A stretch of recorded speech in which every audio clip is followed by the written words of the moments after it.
Hi friends, అందరికీ నమస్కారం. PM Kisan మరియు అన్నదాత సుఖీభవ పథకాలకు సంబంధించి తాజాగా ఒక అప్డేట్ అయితే రావడం జరిగిందండి.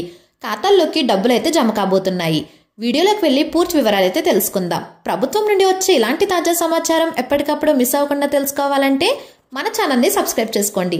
అలాగే ఒక లైక్ ఇవ్వడం మర్చిపోకండి. ఇక వివరాల్లోకి అయితే వెళ్ళిపోదాం. రైతులు ఎప్పుడెప్పుడు అని ఎదురు చూస్తున్న అన్నదాత సుఖీభవ పథకానికి సంబంధించి ప్రభుత్వం క్లారిటీ ఇచ్చింది.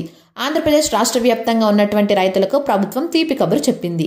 ఆగస్టు 2వ తేదీన అన్నదాత సుఖీభవ అమౌంట్ జమ చేయనున్నట్లు పేర్కొంది. ఆగస్టు 2వ తేదీన అన్నదాత సుఖీభవ నిధులు జమ చేస్తామని, అదే రోజున పీఎం కిసాన్ విడుదల కానున్న నేపథ్యంలో అన్నదాత సుఖీభవ పీఎం కిసాన్ రెండూ కలిపి 7,000 రూపాయలు రైతుల ఖాతాలో జమ చేయనున్నట్లు ప్రభుత్వం తాజాగా వెల్లడించింది. అన్నదాత సుఖీభవ పథకానికి సంబంధించి ప్రభుత్వం ఈసారి కేవైసీ తప్పనిసరి చేయడం జరిగింది. అయితే ఆటోమేటిక్గా దాదాపు అందరి కేవైసీని ప్రభుత్వం అప్డేట్ చేయడం జరిగింది. ఎవరికైతే కేవైసీ అవ్వలేదు వారి నుంచి తీసుకోవడం జరిగింది. అర్హత ఉన్న స్టేటస్లో అనర్హులుగా చూపించిన వారికి, అదేవిధంగా రైతు సేవా కేంద్రాల వద్ద జాబితాలో పేరు లేని వారందరికీ కూడా మరోసారి అవకాశం కల్పిస్తూ రాష్ట్ర ప్రభుత్వం ఈ నెల 23 వరకు కూడా గ్రీవియన్స్ పెట్టుకునే అవకాశం కల్పించడం జరిగింది. దాదాపు లబ్ధిదారుల అందరి జాబితాలను ఫైనల్ చేసిన నేపథ్యంలో అన్నదాత సుఖీభవ అమౌంట్ ఆగస్టు 2న జమ అవుతాయి.